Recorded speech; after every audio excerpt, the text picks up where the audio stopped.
Graça e paz, amados, e boa tarde. Nas Escrituras Sagradas existe alguma base, alguma evidência que diga que um servo de Deus, solteiro, com chamado para ser pastor, ele está sendo colocado como líder, como pastor da igreja, para pastorear um rebanho. Existe nas Escrituras alguma base que diga que um pastor solteiro ele não possa pastorear uma igreja, ele na condição de solteiro ainda?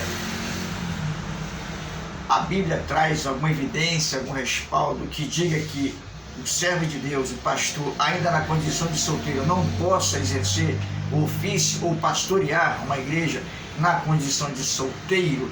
Existe alguma evidência bíblica que proíba isso? Então vamos lá. Sou o pastor Rogério. Minha esposa, missionária Janes Monteiro, não está aqui presente nesse momento em virtude que ela está dodói, está com uma gripe. Eu não costumo fazer vídeos sem a companhia dela. Porém, hoje, lamentavelmente, ela não está me acompanhando no vídeo em virtude que ela está dodói, com garganta inflamada, com gripe, está acamada, já se medicou, mas não está bem. E desde já eu peço aos amados, aos santos do Senhor, que orem pela minha esposa, pela saúde dela, missionária Janes Monteiro, minha esposa, minha amiga, minha companheira, minha eterna namorada, mulher de Deus, uma parceira fora do comum. Peço aos amados que orem pela saúde da minha esposa, repito, missionária Janes Monteiro. Amém? Voltando à questão, ao assunto aqui em pauta, né? A pergunta: existe na Bíblia alguma base ou alguma evidência que diga que um pastor solteiro, na condição de solteiro ali, seja chamado para pastorear, que ele não possa pastorear uma igreja, um rebanho, só porque ele é solteiro? Existe alguma evidência bíblica, alguma passagem que proíba ele de pastorear, ele sendo solteiro? Eu estou sendo bem repetitivo e bem claro para os irmãos entenderem essa pergunta. Por quê? Porque existe uma promessa, uma ideia de pessoas que não têm ou que não procuram ter um conhecimento bíblico, buscar, examinar nas Escrituras certos pensamentos, certas ideias, buscar nas Escrituras se esses pensamentos, essas ideias têm ou não peso bíblico.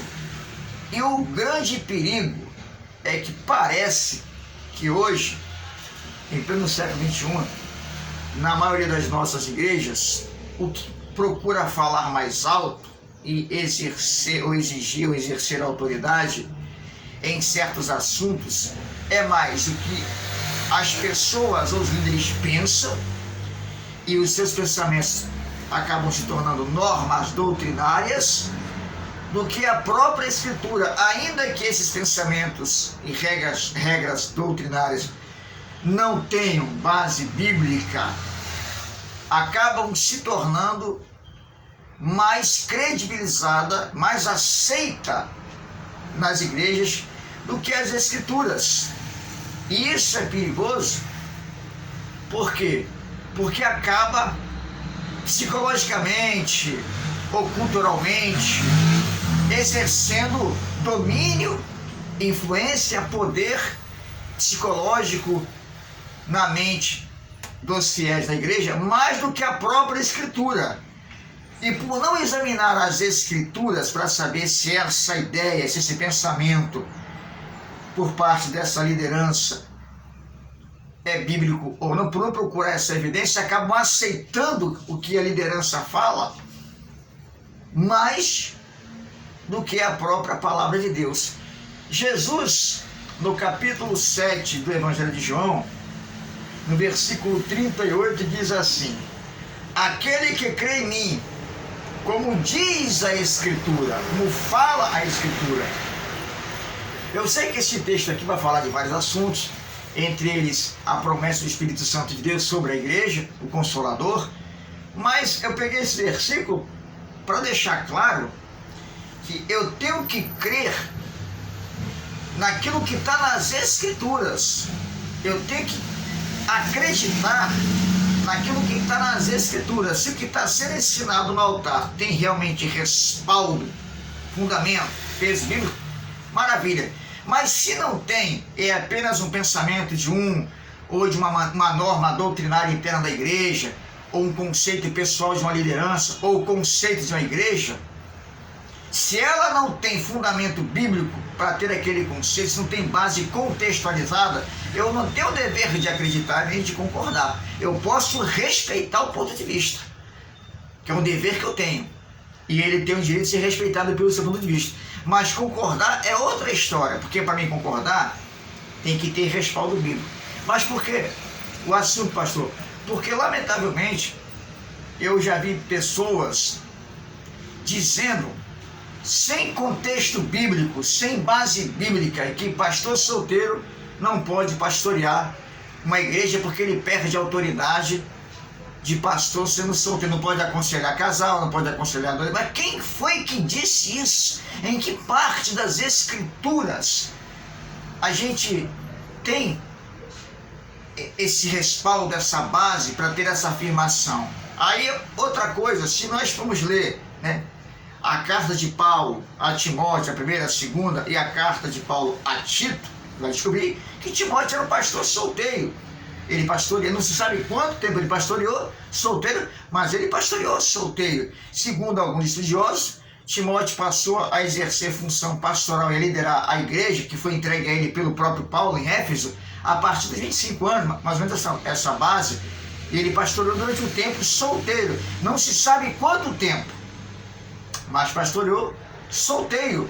E Paulo vai dizer lá na sua carta aos Coríntios, no capítulo número 7, sua primeira carta aos Coríntios, capítulo 7, e o versos 37, ele vai dizer o seguinte: contudo, o homem que decidiu firmemente em seu coração que não se sente obrigado, mas tem controle sobre sua própria vontade sexual, e chegou à conclusão de que não se casar com sua noiva, da mesma forma, esse também faz bem.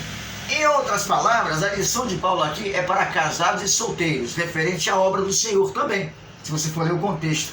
E o texto vai dizer que o homem casado, né, ele cuida mais da família, ele faz a obra de Deus, ele exerce o seu ministério através da família. É como diz lá a primeira carta de Timóteo, capítulo 3.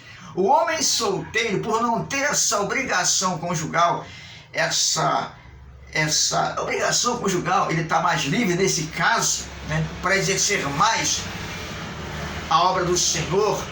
Ele está mais livre para isso, e dá a ele também o espaço para ele se dedicar com mais frequência, com mais disposição à obra de Deus, seja missionária, seja a obra de Deus no altar, sendo pastor.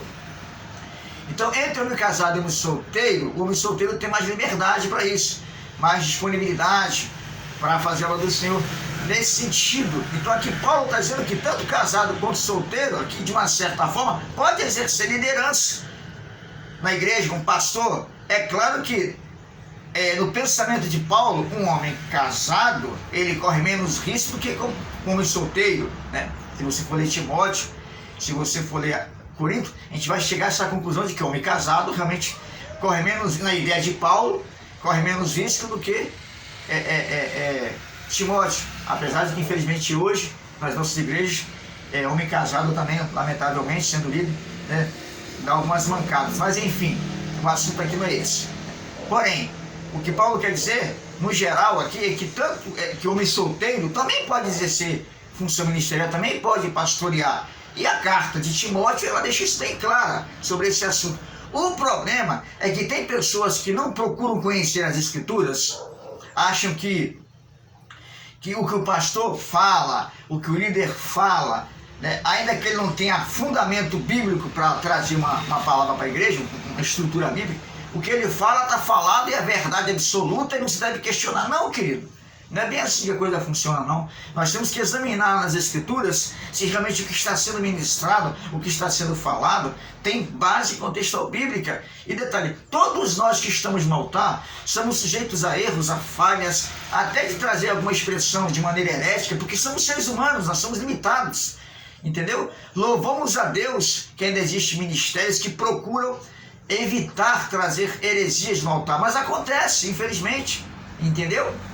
Acontece, tem muito pastor que procura ser o mais saudável, mais bíblico possível, mas acaba cometendo erros na sua linguagem, falando uma coisa que tem um teor certo herético. Mas onde eu quero chegar é que não existe nas Escrituras nenhuma base que prove que o pastor que foi chamado, que é o servo de Deus que foi chamado para pastorear, que ainda é solteiro, e que a ele é entregue uma igreja para ele pastorear solteiro. Não existe nada na Bíblia, absolutamente nada na Bíblia que proíba ele executar esse chamado ainda estando em estado de solteiro. É ignorância de muitas pessoas, infelizmente, que não procuram ler as Escrituras, examinar as Escrituras e acabam se baseando em achismos, em ideologias de homens, de pessoas que estão no altar, e acham que esses achismos, esses pensamentos são mais importantes ou têm mais autoridade do que as Escrituras. Esse aqui é o perigo. Então é preciso examinar a palavra de Deus para verificar se o que está sendo falado ou idealizado tem respaldo e está baseado e fundamentado nas Escrituras. Então, eu digo para você o seguinte: eu não vejo nada nas Escrituras que proíba o homem, o pastor, a pastorear a igreja solteira. Não vejo nada. E defendo aqueles que procuram pastorear solteiro, conseguem segurar a peteca, né? Que Deus abençoe, que use, continue pastoreando na condição que você está, segundo diz Paulo a Corinto. Se a pessoa quiser casar, maravilha, faz bem. Se a pessoa não quiser casar também, né? Segundo a Escritura, faz bem. A questão é que uma pessoa que ela é pastor e que ainda não é casado não tem menos autoridade do que um pastor que é casado, porque a autoridade não é dele, a autoridade é de Cristo. Independente de ser casado ou de ser solteiro e estar pastoreando, a autoridade que está sobre ele é Cristo. E ele faz segundo Cristo. Ele age, ensina ou procura agir e ensinar segundo Cristo. Então, independente de ser casado ou de ser solteiro, não existe mais nem menos autoridade por causa dessa condição. Porque, na verdade, a autoridade na vida dele é Jesus de Nazaré. Amém? Que nós possamos entender isso, tomar alguns cuidados quando a gente usa uma ideologia. Mas pastor solteiro não pode pastorear, porque perde autoridade. Vou tomar cuidado com isso, porque não existe base bíblica para isso. Certo? Não existe nada de base bíblica para isso. Eu quero aqui aproveitar a oportunidade para pedir a vocês que se inscrevam no nosso canal, que é o Só as Escrituras, é o nosso canal, meu e da minha esposa, pastor Rogério e pastora Janes. E se você puder também visitar o nosso ministério, que é a Igreja Boas Novas, ali em Nova Cabralha, em Santa Cruz Cabralha, Igreja Boas Novas, no bairro de Nova Cabralha, ali em Santa Cruz Cabralha, em que o meu pastor, tenho muito orgulho do meu pastor, tenho um carinho, um respeito muito grande por ele, que é o meu pastor Mateus, que é o pastor do nosso ministério, Igreja Boas Novas, ali em Nova Cabralha, no município de Santa Cruz Cabralha, extremo sul da Bahia. Amém? Minha esposa manda para vocês um forte abraço, Janes Monteiro. Peço mais uma vez por ela orações e também pelos meus filhos Renan e Janique. Que Deus abençoe a todos, fiquem na paz, em nome do Senhor Jesus.